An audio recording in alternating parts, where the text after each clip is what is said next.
Hello students, today in this video we will discuss about the next topic of the curl of any vector field. In the last three parts of the videos which is based on the curl of any vector field, in which we have discussed about the mathematical definition of the curl, geometrical interpretation of the curl and physical interpretation of the curl with examples.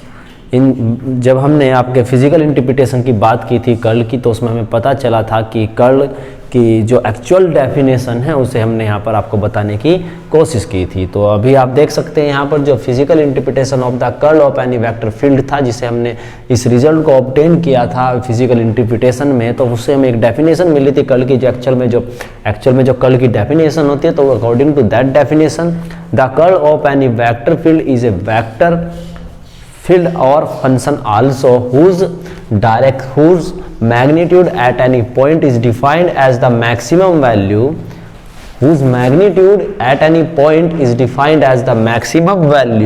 of the line integral of that field A along the boundary of an infinitesimal plane। क्योंकि आप जब किसी field की बात करते हैं तो curl of any vector field आपका अगेन एक वेक्टर फील्ड है, और वेक्टर फील्ड की जब आप बात करते हैं तो उसमें आपके लार्ज नंबर ऑफ पॉइंट्स होते हैं, और आपके राउंड जो आपके स्पेस में जो सारा का सारा रीजन है उस पर आप जिस वेक्टर क्वांटिटी को डिफाइन करते हैं, और उस रीजन के हर एक पॉइंट पर, उस स्पेस के हर एक पॉइंट पर उस वेक्टर क्वांटिटी की डायरेक्शन और कुछ ना कुछ मैग्नीट्यूड होता है। तो हर पॉइंट पर आपको उसे डिफाइन करना होगा। तो चूंकि हम इसे एक पॉइंट पर डिफाइन करते हैं तो उस पॉइंट के अराउंड आपको एक प्लेन कंसीडर करना है, और वो प्लेन कैसा होगा, चूंकि पॉइंट पर डिफाइन करेंगे तो प्लेन वो बहुत छोटा होगा, इनफाइनाइटेसिमल होगा, साइज में अनसूक्ष्म होगा, ठीक है ना। और वो प्लेन भी आपको यदि मैंने बताया हो तो उसका ओरिएंटेशन इस तरीके से लेना है। उस ओरिएंटेशन आपका बहुत सारी डायरेक्शंस हो सकती है, तो आपको उस प्लेन का जो ओरिएंटेशन है, यानी कि वो किस जगह होगा, ये से इस ओरिएंटेशन में या किस ओरिएंटेशन में आपका वो प्लेन होगा, आपको वो ओरिएंटेशन चूज करना है जिस ओरिएंटेशन में उस प्लेन के बाउंड्री के अराउंड आपका जो लाइन इंटीग्रल है वो क्या हो, मैक्सिमम वैल्यू रखता हो, जैसा कि हमने लास्ट वीडियो में आपको डिस्कशन करके बताया था, ठीक है। तो यहाँ पर देखें, along the boundary of an infinitesimal plane around that point per unit area of that plane the direction of the curl of vector field vector A is perpendicular to the plane of infinitesimal area। और ये plane मैंने आपको पहले ही बताया कि कौन सा plane होगा, जिसके अराउंड आपका जो लाइन इंटीग्रल है वो मैक्सिमम हो। तब उस प्लेन पर जो नॉर्मल आप ड्रॉ करते हैं according to right hand screw rule, suppose कीजिए कि वो प्लेन आपने ये चूज किया, सपोज करिए कि ये कोई प्लेन आपने चूज कर लिया, तो आप अपने राइट हैंड को ऐसे कर्ल कीजिए या स्क्रू रूल आप लगाइए, तो स्क्रू रूल के अकॉर्डिंग आप उसे टर्न कीजिए। जैसे आप उसे टर्न करोगे तो उसकी जो डायरेक्शन होगी, यदि आउटवर्ड है, जैसे आप ऐसे टर्न करेंगे तो आपका जो थंब है वो आउटवर्ड डायरेक्शन में है, तो आपके कर्ल की डायरेक्शन क्या होगी, आउटवर्ड होगी, अदरवाइज इनवर्ड होगी। Right hand screw rule apply कीजिए या राइट हैंड रूल अप्लाई कीजिए, आप उसकी डायरेक्शन को ऑब्टेन कर सकते हैं। तो उसके बेस पर हमने इसकी डेफिनेशन को डिफाइन किया था, curl of any vector field A is equal to the limit delta tends to 0 line integral A dot D L divided by delta S. देखिए डी, अब मैं थोड़ा स्पीड से इसे बताने की इसलिए कोशिश कर रहा हूं क्योंकि लास्ट वीडियो में मैंने इस पर पूरा डिस्कशन किया है अबाउट 52 मिनट्स। तो आपको, यदि आपने पहली वीडियो ना देखी हो तो आप उस वीडियो को देखने की कोशिश जरूर करें। आज हम बात करेंगे कि इस फॉर्मूले की या इस डेफिनेशन को यूज करके अब हम इसकी जो मैथमेटिकल डेफिनेशन है, जो एक्चुअल में आपकी प्रॉब्लम्स में यूज होती है, उसे ड्राइव करने की कोशिश करेंगे। तो आज का हमारा जो मेन फोकस होगा इसके लिए उस मैथमेटिकल डेफिनेशन को ड्राइव करना है जो हमने इसकी डेफिनेशन फर्स्ट वीडियो में आपको, कर्ल से जुड़ी फर्स्ट वीडियो में आपको बताई थी। तो काफ़ी इंटरेस्टिंग होने वाली है वीडियो, बिल्कुल कंसेप्चुअल है, बेसिक से आपको बताई जाएगी, इसलिए आप वीडियो पर लगातार बने रहे और शेयर कीजिए, लाइक कीजिए, ज़्यादा से ज़्यादा सब्सक्राइब कीजिए। सो इस फॉर्मूले को थोड़ा माइंड में रखिएगा। तो आज का जो लेक्चर है काफ़ी इम्पोर्टेंट है, और इसी के साथ आपका जो कर्ल का पार्ट होगा वो आपका कंप्लीट हो जाएगा इन Cartesian coordinate system.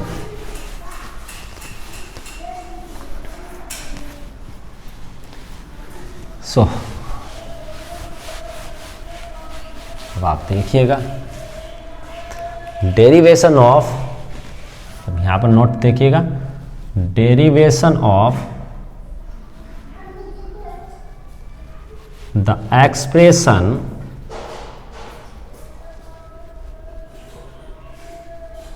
expression of curl of any vector field in Cartesian coordinate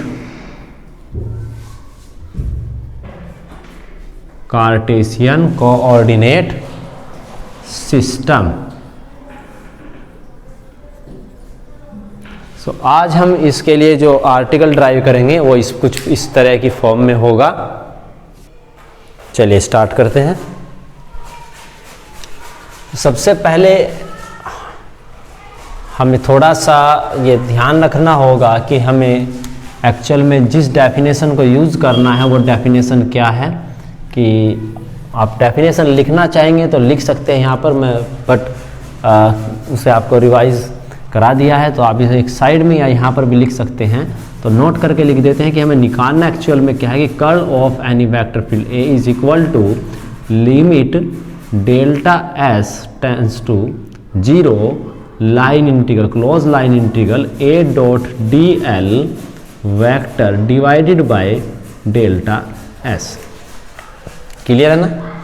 that means कि हमें निकालना क्या है कि line integral per unit area निकालना है। और जो लाइन इंटीग्रल है वो लाइन इंटीग्रल आपको एक ऐसे प्लेन के लिए निकालना है, उस प्लेन की बाउंड्री के अलोंग निकालना है जिस प्लेन का एरिया आपका क्या है देखिएगा इनफाइनाइट सिमल है, बहुत कम है।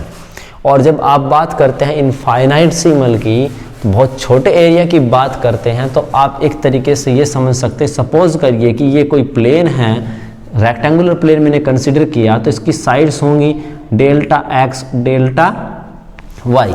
तो ये प्लेन इनफाइनाइट सिमल होगा in size if and only if कि यदि आप इस डेल्टा एक्स को टेंस टू 0 कर दे, डेल्टा वाई को टेंस टू 0 कर दे, और उस कंडीशन में आपको पता है कि हम इसे dx और dy लिख सकते हैं। ये क्लियर होगा आपको। तो यहाँ पर आप एक चीज़ का थोड़ा सा ध्यान रखिएगा इस डेफिनेशन में कि हम यहाँ पर लाइन इंटीग्रल यूज जरूर करते हैं, बट आपको पता है कि जो लाइन इंटीग्रल लिया गया है वो उस प्लेन की बाउंड्री के अलोंग लिया गया है जिसका एरिया इनफाइनाइट सिमल है, बहुत कम है। दैट मीन्स उसकी जो साइज है वो बहुत कम है, इसलिए उसकी साइड्स बहुत छोटी छोटी होगी। तो आप एक तरीके से ये भी मान सकते हैं कि ए डॉट डी एल भी हमारे लिए एक तरीके से एक लाइन इंटीग्रल की तरह ही यहाँ पर काम करेगा। तो आप चाहे यहाँ पर ये जो इंटीग्रल पार्ट है वो भी ना यूज़ करें, क्योंकि लाइन इंटीग्रल का मतलब ये हुआ कि ए डॉट डी एल के जो छोटे छोटे पार्ट्स है वो इंटीग्रल का मतलब हुआ, लेकिन छोटे छोटे पार्ट्स को सभी को क्या करना, सम अप करना, एडअप करना। तो हमारे लिए तो यहाँ पर सिर्फ एक छोटा पार्ट है, तो हम अनदर पार्ट्स को जोड़ने के लिए इस इंटीग्रल के सिंबल का यूज करें चाहे ना करें, इस बात का थोड़ा सा ध्यान रखिएगा। अब मुझे करना क्या है कि लाइन इंटीग्रल ही कैलकुलेट करना है। सपोज करिए ए डॉट डी एल, तो हम यहाँ पर मान लेते हैं कि जो आपका वेक्टर ए है उसके कुछ कंपोनेंट्स होंगे, उसके क्या होंगे, कंपोनेंट्स होंगे। तो पहले मैं कंसीडर करता हूँ कि लेट अस कंसीडर, मान लेते हैं सबसे पहले लेट अस कंसीडर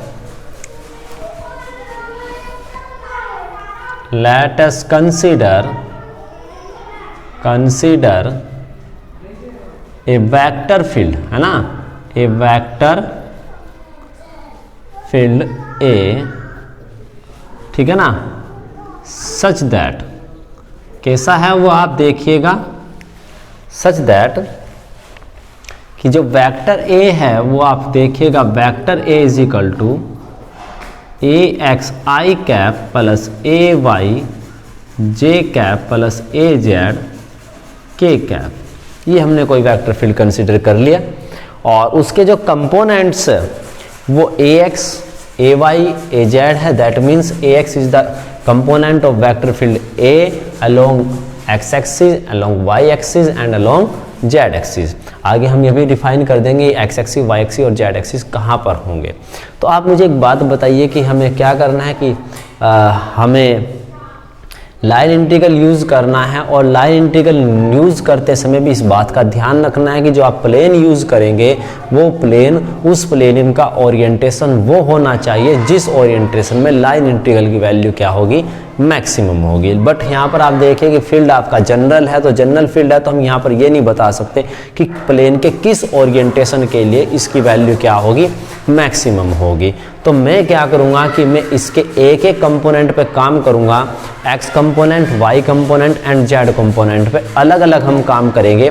तो सबसे पहले हम कर्ल का एक्स कंपोनेंट कैलकुलेट करेंगे, फिर वाई कंपोनेंट और फिर जेड कंपोनेंट, ठीक है। क्योंकि एक्स कंपोनेंट या वाई कंपोनेंट या जेड कंपोनेंट किसी एक कंपोनेंट को के लिए पहले कैलकुलेट करने से फ़ायदा ये होगा कि उस सिचुएशन में ये बता सकता हूँ कि किस पर्टिकुलर ओरिएंटेशन में वो कंपोनेंट आपका क्या होगा, मैक्सिमम होगा। सपोज कर लीजिए कि आप यहाँ पर देखिए कि सपोज कर लिया कि ये आपके क्या है कि कार्टेशियन कोऑर्डिनेट सिस्टम की एक्सिस हो गई। सपोज करिए कि ये आपका एक्स हुआ, वाई हुआ और ये आपका हो गया जेड एक्सिस। क्लियर है ना। अब सपोज करिए कि पिक्चर थोड़ा इजी करने के लिए मैंने क्या कंसीडर किया कि मैं काम करते हैं कि कोई प्लेन आपके पास है और वो प्लेन आपका क्या है, इन एक्स वाई प्लेन। अब ओरिएंटेशन एंटी क्लॉकवाइज आपको यूज़ करना है। सपोज करिए ए बी सी डी, तो कुछ इस तरीके से हमने इसे ओरिएंटेशन हमें लेना है इसका, लाइक दिस। तो एक क्लोज लाइन इंटीग्रल इसके अलोंग बाउंड्री की हमें लेना है। तो आप देखें कि मैंने जो प्लेन लिया है वो एक्स वाई प्लेन में लिया है। एक्स वाई प्लेन में लेने का फ़ायदा क्या होगा, पीछे जब मैंने फिजिकल इंटरप्रिटेशन बताई थी उसमें आपको बताया भी था कि जब प्लेन आपका फील्ड के पैरेलल था, जब फील्ड के पैरेलल था तब उसकी वैल्यू क्या थी, मैक्सिमम थी, और जब परपेंडिकुलर था फील्ड के तो तब उसकी वैल्यू क्या थी, 0। तो अभी यहाँ पर आप देखिए जब हमने इसे एक्स वाई प्लेन में लिया तो इसके पैरेलल आपको मिलेगा एक्स कंपोनेंट। देखिए ऐसे एक्स कंपोनेंट मिलेगा ना, ए एक्स का जो भी कंपोनेंट होगा इसके पैरेलल आपको जो मिलेगा वो एक्स कंपोनेंट मिलेगा फील्ड का, वाई के पैरेलल वाई कंपोनेंट और इसके पैरेलल आपको मिलेगा जेड कंपोनेंट। क्लियर है ना। तो आप यहाँ पर देख सकते हैं, सॉरी जेड नहीं मिलेगा, एक्स कंपोनेंट और इसके पैरेलल आपको मिल जाएगा वाई कंपोनेंट। तो फ़ायदा क्या होगा, जब आप इस कंपोनेंट की बात करेंगे तो इसका जो वाई कंपोनेंट होगा इसके परपेंडिकुलर 0 हो जाएगा, इसके परपेंडिकुलर जब एक्स कंपोनेंट होगा तो उसके लिए आपका जो ए डॉट डी एल हो जाएगा वो 0 हो जाएगा, क्योंकि डी वाई ऐसे हो गया और आपका जो डी ए एक्स होगा वो ऐसे हो जाएगा, तो वो आपका कंपोनेंट 0 हो जाएगा। क्लियर है ना। तो अब आप देखिए कि इस पर्टिकुलर सिचुएशन में मैक्सिमम ही क्यों है। मैंने कहा कि जब परपेंडिकुलर पैरेलल वाला कंसेप्ट पीछे बताया तो आप बीच में कहीं भी लेंगे तो आप देख सकते हैं कि यदि आप ऐसे लिया तो उस कंडीशन में, जैसे इस कंडीशन में आप देखिए कि जेड वाला कंपोनेंट इसके परपेंडिकुलर है और ये जेड वाला कंपोनेंट इस साइड के भी परपेंडिकुलर, इस साइड के भी परपेंडिकुलर, इसके भी और इसके भी। तो यदि जेड कंपोनेंट की बात की जाए तो अलोंग दिस प्लेन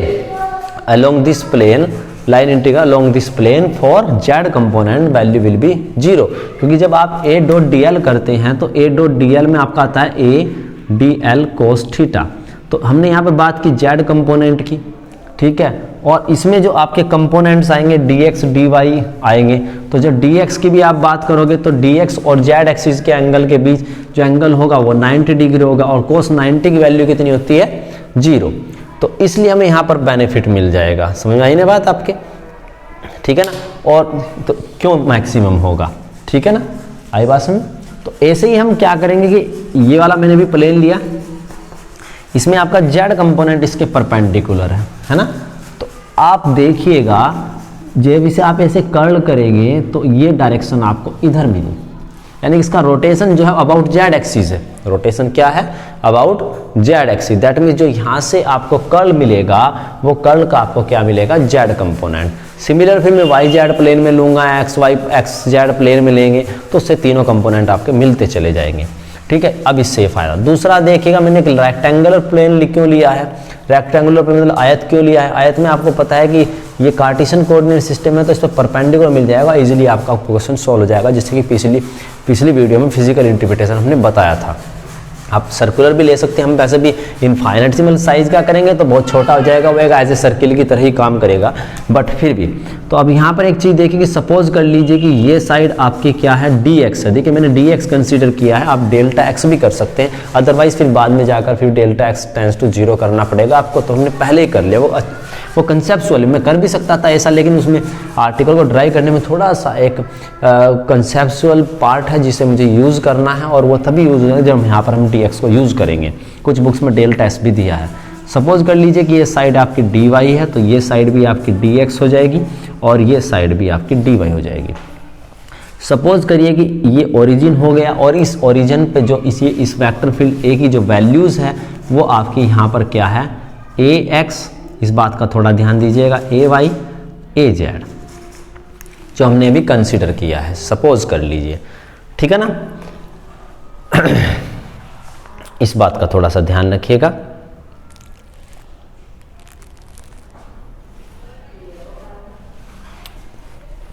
चलिएगा, अब यहाँ पर आप एक चीज़ देखिएगा, इसे कंसीडर कर लेंगे। तो कैसे consider, let us consider a rectangular ABCD whose sides are dx dy which is parallel to the x-axis and the y-axis or placed in xy plane and the center and the origin is placed on the center of the rectangular plane, ठीक है। Then यहाँ पर एक important point और भी है, क्योंकि हमने कहा कि इसकी जो साइड्स इनफाइनाइटसिमल्स की है, साइज की है, तो आप एक चीज़ देख सकते हैं कि सपोज करिए कि यहाँ पर जो वैल्यूज़ है, जो इनके जो मिड पॉइंट्स पे जो वैल्यूज़ है, आप इस बात को समझने की थोड़ी कोशिश कीजिएगा कि चूंकि ये जो लेंथ है ये बहुत कम है ना। तो सपोज कीजिए कि यहाँ पे इसके कुछ वैल्यू है, इसकी वैल्यू a की बदल के यहाँ से कुछ और हो जाती है, तो हम ये कह सकते हैं क्योंकि ये बहुत छोटा है, dx है, तो लगभग इस पॉइंट के अबाउट ही होगा, तो हम ये कह सकते हैं कि ये जो सभी पॉइंट्स इस AB के अलोंग होंगे, उन सब पर इस के वेक्टर जो लाइन इंटीग्रल है, सॉरी जो वेक्टर A है उसकी वैल्यूज़ क्या होंगी, सेम होंगी। बात समझिए कि हम ये क्या कहना चाहते हैं कि जो ये मिड पॉइंट है, इस मिड पॉइंट पे इस A की वेक्टर A की जो वैल्यू होगी, इसके ऑलमोस्ट जो सभी पॉइंट्स है इस लेंथ सेगमेंट के AB के, इन सभी पॉइंट्स पर वो वैल्यू सेम एज वही ली जा सकती है जो कि इस साइड के मिड पॉइंट पर होगी, क्योंकि ये बहुत इनफाइनाइटसिमल साइज का है। और यही रीज़न है कि मैंने डेल्टा s के की जगह यहाँ पर क्या लिया है, ds, ठीक है। सिंस द, तो आप लिख सकते हैं यहाँ पर, since the sides of the rectangular plane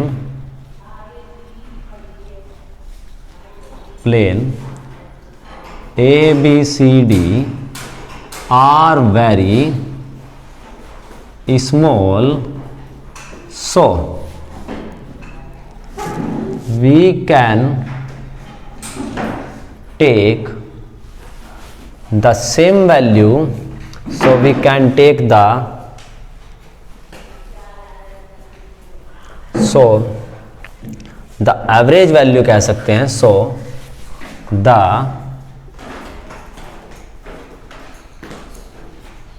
average value of vector A, so the average value of the vector A, या ये भी कहना सही नहीं है, so the average value of the, ऐसे करिए, ऑफ ईच कंपोनेंट, या ऐसे of the, so the average value of the component, ऐसे कर दीजिए, so the average value of the component of vector A, of the component of vector A along each side या along any side कह दीजिए, along any side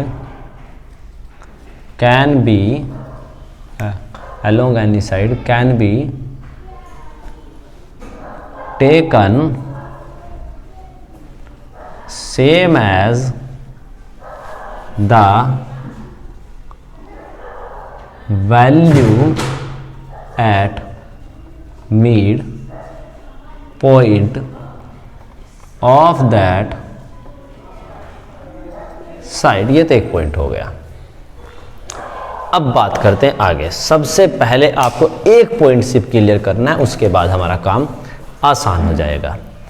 अब मामला ये है कि हमें लाइन इंटीग्रल निकालना है। लाइन इंटीग्रल के लिए क्या करना है कि वेक्टर ए चाहिएगा इस लाइन पर क्या है और डीएल क्या है इस पर। तो आप देख सकते हैं कि इस लाइन पर ये जो लाइन है, जब आप ए डॉट डी एल निकालते हैं, थोड़ा रफली देखिएगा कि vector A dot D L का मतलब होता है, मैंने आपको बताया भी था कि ये आपका ए X I A Y J cap plus A Z K cap, ऐसे हुआ।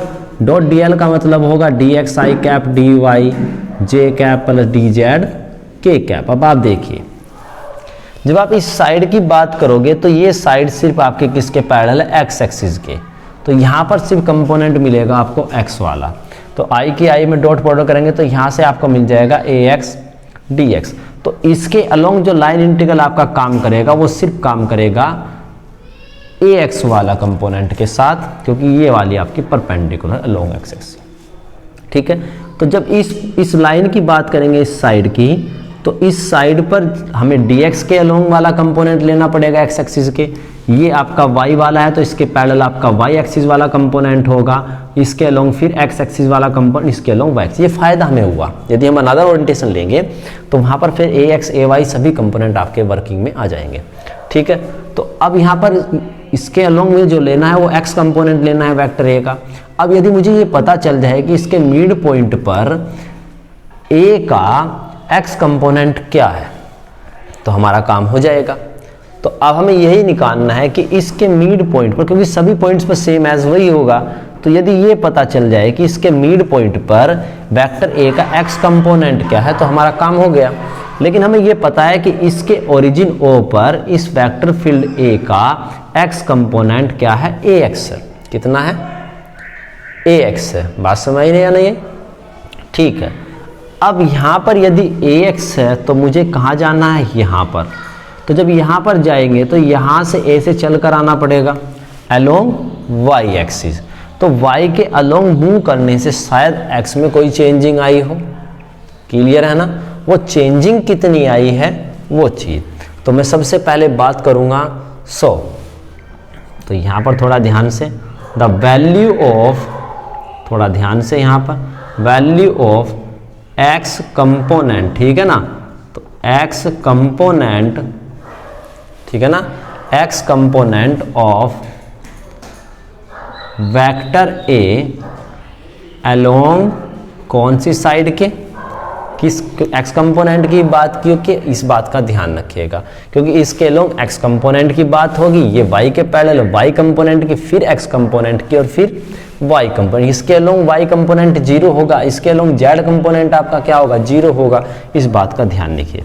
The value of x component of vector a along कौन सी साइड, a b। अब ये ध्यान रखिएगा कि आप ये डायरेक्शन लेना चाहते हैं तो लीजिए, नहीं लेना चाहते तो ना लीजिए। तो ये वैल्यू आपकी क्या होगी, थोड़ा ध्यान से देखिए। यहाँ पर कितना है, ax प्लस बढ़ेगा तो कितना बढ़ेगा, किसमें चेंज है, ax में। Del ax with respect to किसके निकालना है, डेल्टा y के। किसके रेस्पेक्ट निकालना है, डेल्टा y के। अब यहाँ देखिए कि per unit change in ax with respect to y, ये हो गया आपका। यहाँ से यहाँ तक कितनी डिस्टेंस ट्रेवल की, टोटल आपकी dy थी तो आपने कितना ट्रेवल किया, dy/2। लेकिन ध्यान दीजिए इस बात का कि हम यहाँ पर डाउन डायरेक्शन में चलेंगे, ऊपर से नीचे की ओर, और ऊपर से नीचे की ओर वैल्यू क्या होगी आपकी, निगेटिव। ठीक है ना। तो यहाँ से जो आपको रिजल्ट मिलता है वो मिल गया ax minus half of del ax upon del y into में डी वाई। क्लियर है। अब आते हैं बी सी के लिए। The value of y component लेना होगा इसके लोग, y component of vector A along side B C. अब वो कितना होगा देखिएगा। अब बी सी के लिए तो हम y कंपोनेंट की बात करनी, यहां पर y कंपोनेंट कितना था ए वाई, प्लस यहां तक जाना है तो किसके अलोंग जाना है, x एक्सिस के। तो del A Y upon del X per unit change in Y component with respect to X. कितनी डिस्टेंस ट्रेवल करनी है हमें, यहाँ से लेकर यहाँ का डी एक्स था तो यहाँ से यहाँ तक हो जाएगा हाफ ऑफ डी एक्स। किस डायरेक्शन में मूव किया, इंक्रीमेंट की डायरेक्शन में, इसलिए हो जाएगा प्लस। तो ये आपको मिल गया A Y plus half del A Y और del x into D X. Clear है यहाँ तक। अब इसके बाद हम बात करते हैं, थोड़ा सा क्वेश्चन थोड़ा टेक्निकल है, इस बात का ध्यान रखिए, कंसेप्चुअल है तो बहुत ज़्यादा चीज़ों को समझाने की कोशिश की गई है इसमें इनडायरेक्ट वे में। तो अब नेक्स्ट इस पाइए द वैल्यू ऑफ, अब देखिए इस कंपोनेंट की बात करेंगे, the value of again x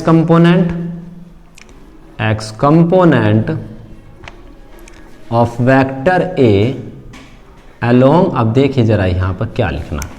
अब यदि आप डायरेक्ट ये कह देते हैं सी डी, तो सी डी के अलोंग करवाना चाहते हैं, सी डी के अलोंग हो सकता है, कोई प्रॉब्लम नहीं है।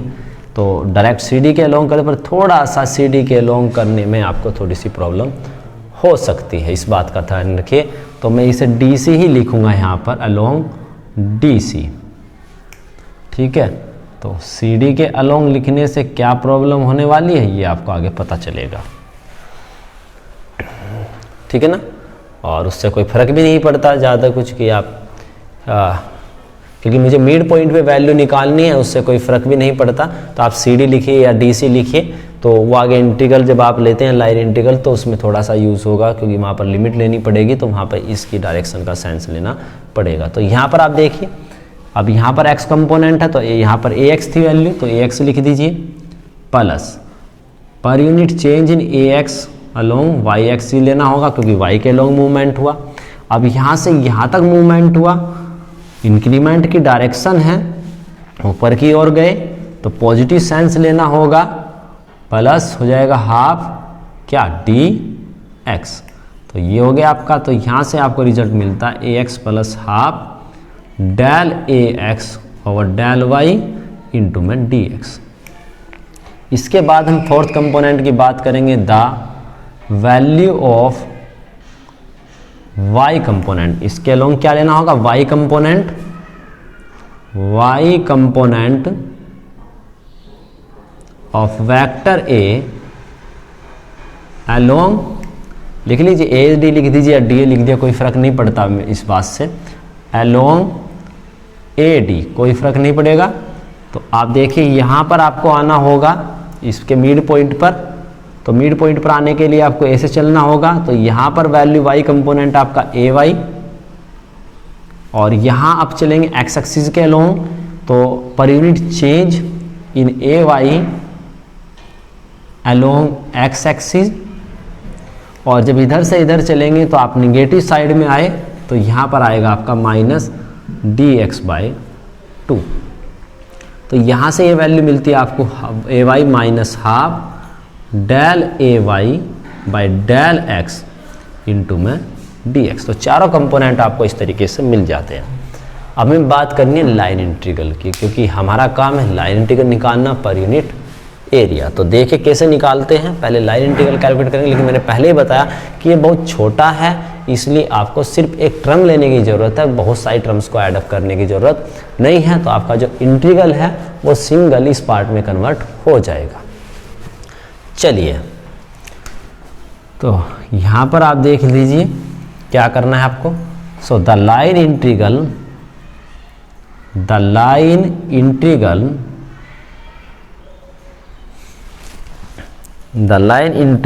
Along the infinitesimal. देखिए डेफिनेशन का ये वाला पार्ट भी आपका हो गया। और मैक्सिमम वाला पार्ट भी आपका यहाँ पर कंसिडर किया जाएगा। इनफाइनिटेसिमल रेक्टेंगुलर प्लेन, क्लियर है ना, ABCD। तो आप यदि कहे तो मैं ये सिंबल लगा देता हूं, अदरवाइज की कोई ज़रूरत नहीं है। क्लोज कर दीजिए।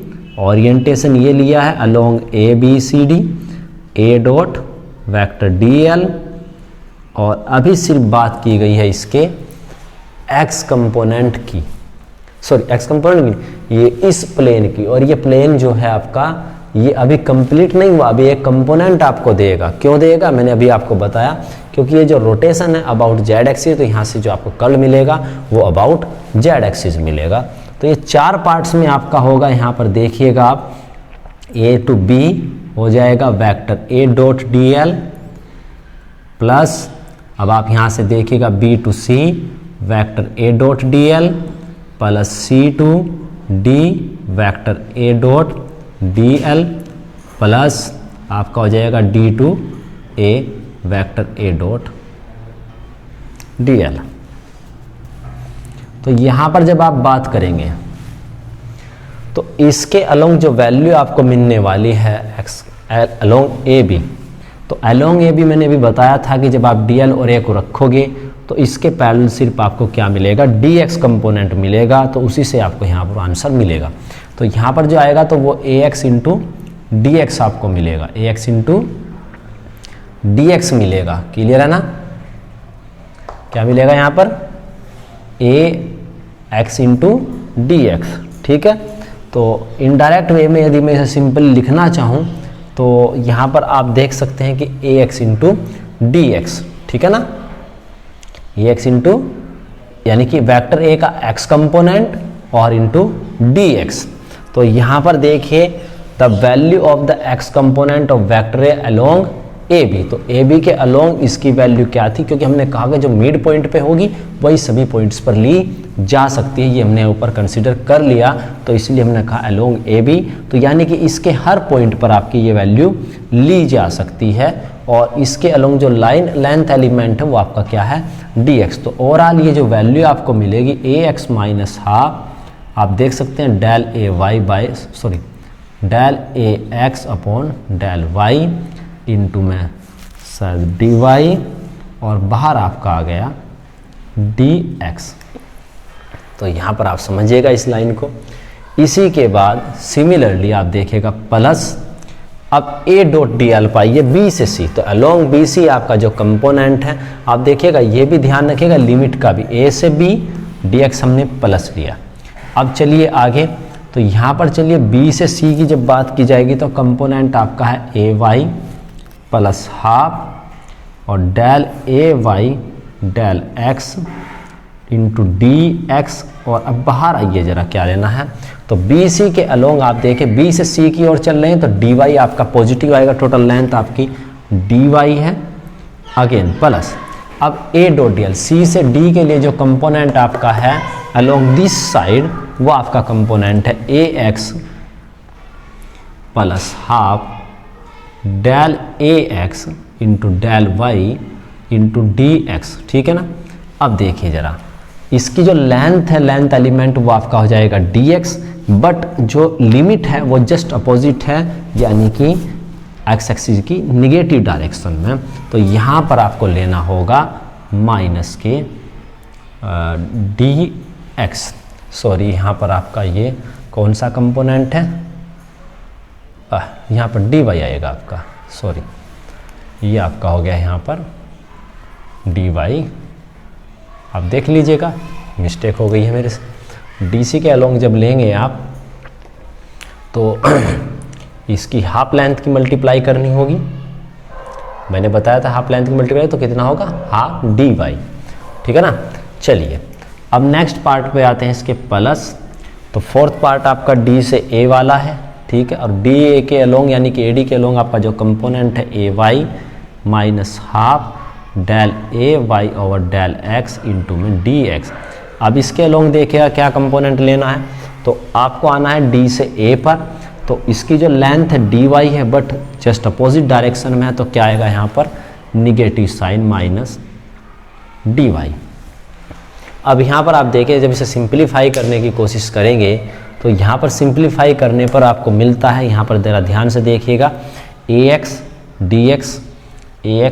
dx, ये आपका यहाँ पर हो गया नेगेटिव, ये पॉजिटिव पार्ट और ये निगेटिव पार्ट। सिमिलरली यहाँ पर ay प्लस में है और यहाँ पर ay हो जाएगा माइनस में। तो अब पार्ट बचते हैं ये वाले, इन्हें सिंप्लीफाई करिए और सिंप्लीफाई करने पर आप देखिए क्या मिलता है।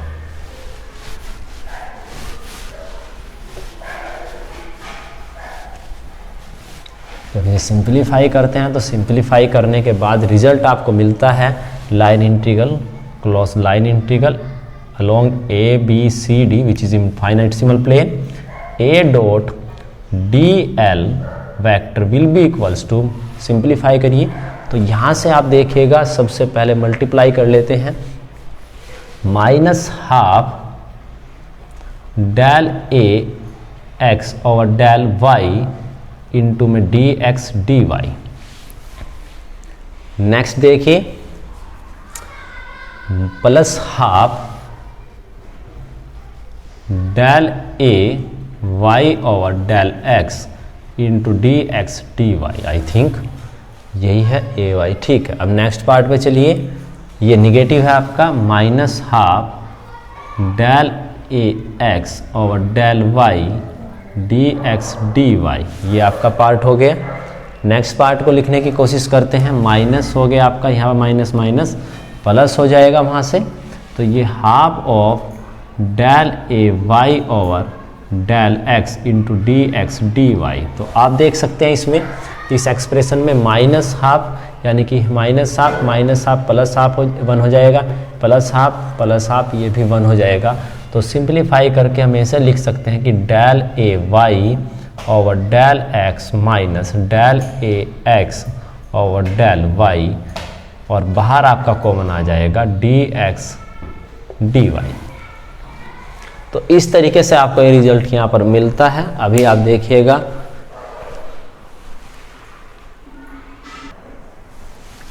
चलिए अब इसके बाद आप देखिए कि लाइन इंटीग्रल की आपको वैल्यू मिली और यहाँ पर dx और dy आपको इस एक्सप्रेशन में मिल गया।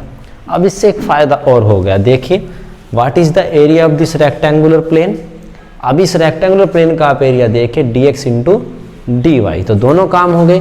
तो हमें निकालना क्या, लाइन इंटीग्रल निकालना है पर यूनिट एरिया। तो अब इसका line integral per unit area निकालने की कोशिश कीजिए।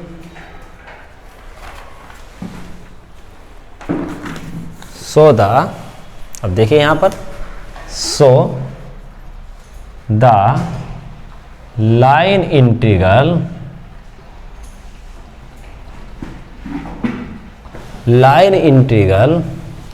along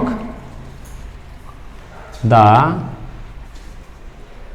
curve A B C D, है ना, हम इसे कर्व कह सकते हैं। अब जा पर यूनिट एरिया, ठीक है। तो यहां से आपको क्या मिलता है देखिएगा, ये आपका हो गया A B C D, A dot D L vector divided by D X into D Y.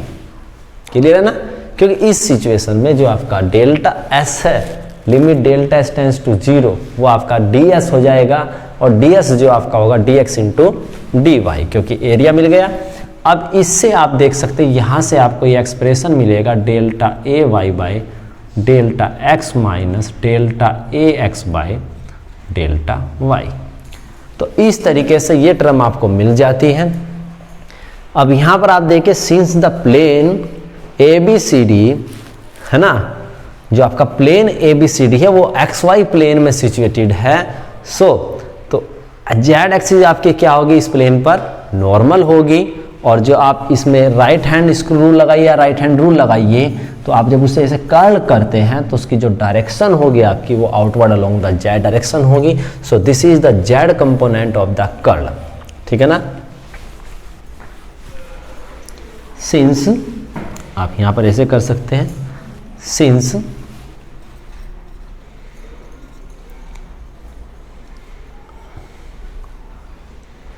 Z axis है ना, Z axis is normal to the plane A B C D, plane A B C D. और एक बात और भी देखिएगा यहाँ पे, जो ये आपका जो सब कुछ हमने लिया है, ओरिजिन यहाँ पर कंसीडर किया है, यहाँ पर ये ओरिजिन से भी इंडिपेंडेंट हो गया, ठीक है ना। चलिए अब आप यहाँ पर देखिएगा, हम और ये ओरिजिन से इंडिपेंडेंट कहिए, या आपके दिमाग में क्वेश्चन और भी आ रहा होगा कि यहाँ पर ओरिजिन पे हमने डिफाइन कर दिया तो ये आपकी जनरल वैल्यूज़ ना होकर एक स्पेशल वैल्यू बनेगी। तो ऐसा नहीं है, आप अदरवाइज़ आप यदि किया जाए तो आप ये प्लेन यहाँ पर भी कहीं पर ले सकते हैं, और यहाँ पर ये सेंटर पर इसकी value A x A Y A Z consider कर सकते हैं, तब भी हम इसे डी एक्स और डी वाई मान लेंगे, तब भी आपकी कोई प्रॉब्लम नहीं है। तो इसे आप ओरिजिन को अन्यथा में ना लें, इसमें वैसी कोई बात नहीं है। आप अदरवाइज यदि ऐसा लगता है कि आपको ये जो कंसिडरेशन है ये सही नहीं है, एक्चुअल में स्पेशल केस हो जाएगा, तो आप ऐसा भी कर सकते हैं कि आप इस प्लेन को यहाँ पर ना लें, किसी पर्टिकुलर सिचुएशन में ले सकते हैं इन एक्स वाई प्लेन में, ठीक है ना। तो एज ए जनरल पॉइंट की तरह ही काम करेगा, हम एक्चुअल सेंस वही है। Since Z axis is normal to the plane A B C D, so the z component, so the z component of curl of vector A will be, क्या होगा अब आप देखिए, कर्ल ऑफ वेक्टर A और क्या है ये यहाँ पे z component will be equals to del A Y upon del x minus del A x upon del y. Similarly हम बात कर सकते हैं किसकी, y या x कंपोनेंट की। x कंपोनेंट की जब बात करेंगे तो देखिए यहाँ पर डेल y के बाद क्या आएगा z, साइक्लिक ऑर्डर ले लीजिएगा, डेल x के बाद क्या आएगा y, डेल a x के बाद y और y के बाद आपका हो जाएगा z, ठीक है ना। इसके बाद आप बात कर सकते हैं किसकी, y कंपोनेंट की। तो y कंपोनेंट आपका होगा डेल a z के बाद आएगा x, y के बाद आपका आ जाएगा z minus del a z और डेल x। तो तीनों कंपोनेंट को आपको मिल जाते हैं। सो द कर्ल, सो हम इसका कर्ल डिफाइन कर सकते हैं। So curl of vector a in general will be equals to x component ले लीजिए, कर्ल a वेक्टर a का x कंपोनेंट, ठीक है ना, i cap curl of vector a का y कंपोनेंट है ना into j cap plus curl of vector a का z component into k cap, ठीक है ना। तो यहाँ पर आप देखिएगा, आप यहाँ पर लिख लीजिएगा, तो यहाँ पर मिलेगा आपको del A z upon del y minus del A Y over del z into i cap plus, अब वाई कंपोनेंट देखिए del A x over del z minus del A z over del x, और यहाँ पर आपका हो गया जे cap. इसके बाद आप देखिए अब प्लस डेल ए वाई और डेल एक्स, माइनस डेल ए x over del y into k cap. अब थोड़ा और सिंप्लीफाई करिए, इसे लिखिएगा आप del A z over del y minus del A Y over del z into i cap, minus sign common ले लीजिए, del ए x over del z minus del, इसे थोड़ा just opposite, del A z del x over, यहाँ पर आपका x आएगा और यहाँ पर आपका del z into j cap plus, यहाँ पर आप लीजिए डेल ए Y over del x minus del ए x over del y into k cap, अब आप इसे डिटर्मिनेंट फॉर्म में लिख सकते हैं और लिख कर देखिएगा क्या मिलता है रिजल्ट। इसे मैं यहाँ से हटा देता हूँ। तो जब इसे हम डिटर्मिनेंट फॉर्म में लिखने की कोशिश करेंगे तो आप देखिएगा एक्सपेंशन करके, तो ये आपको कुछ इस तरीके की फॉर्म में मिलता है।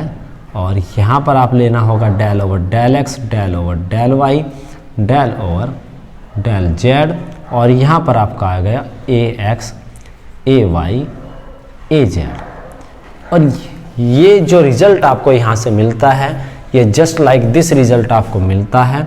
Vector del cross vector A, where del is an operator is defined as I cap del over del x plus j cap del over del y plus k cap del over del z। तो इस तरीके से हम देखते हैं कि जो curl की फिजिकली हमने डिफाइन करने की कोशिश की थी, यदि उस डेफिनेशन को यूज़ करते हैं तो यूज़ करने पर जो एक्चुअल डेरिवेशन आपका कर्ल का मिलता है वो कुछ इस तरह की फॉर्म का मिलता है। और इसे हम इनडायरेक्टली कर्ल ऑपरेटर या डेल ऑपरेटर को वेक्टर ए पर ऑपरेट करके भी प्राप्त कर सकते हैं। तो देखिए किस तरीके से है, जब हम मैथमेटिक्स में क्वेश्चन सॉल्व करते हैं तो प्रॉब्लम सॉल्व करते हैं तो हम डायरेक्ट इस फॉर्मूलेशन को यूज़ करते हैं, ठीक है ना। तो इस फॉर्मूलेशन को यूज़ करते हैं, लेकिन ये आपका एक मैथमेटिकल फॉर्म है, ना कि इसकी एक्चुअल फॉर्म है। तो एक्चुअल फॉर्म से हम देखते हैं कि जैसे कंसेप्चुअल डेफिनेशन उसे यूज़ करने पर ही आपको ये रिजल्ट मिलते हैं। और इसमें किस तरीके से रोटेशन का सेंस आपको पता चलता है वो हमने आपको फिजिकल इंटरप्रिटेशन में बताने की कोशिश की, क्योंकि हम अपनी जो हमने सरफेस चूज़ की है, हमने जो अपनी सरफेस चूज़ की है वो प्लेन भी हो सकती है, कोई सर्किल हो सकता है, किसी भी तरह की कोई भी सरफेस हो सकती है, रेक्टेंगल या स्क्वायर कुछ भी हो सकता है। तो इस तरीके से उस सरफेस को हमने उस पॉइंट के जिस पर हमें कर्ल कैलकुलेट करना है, जिस पॉइंट पर हमें फील्ड का रोटेशन कैलकुलेट करना है, उसके अराउंड हम सभी ओरिएंटेशंस में अपने प्लेन को इस तरीके से रोटेट करते हैं। और रोटेट करने पर ये देखते हैं कि किस पर्टिकुलर कंडीशन में आपके उस लाइन इंटीग्रल की वैल्यू क्या है, मैक्सिमम है। जिस कंडीशन में वो मैक्सिमम होगा उस कंडीशन में ही आपका जो कर्ल है वो ही कर्ल की वैल्यू क्या करता है, डिफाइन करता है। और उसी प्लेन पर जो आउटवर्ड नॉर्मल होगा, using the right hand rule, if we curl around the boundary of that curve in that orientation, then the normal, ठीक है ना, then the direction of the thumb will represent the direction of the curve, ठीक है ना। तो इस तरीके से हमने इसके मीनिंग को बताने की कोशिश की। तो okay, thank you so much.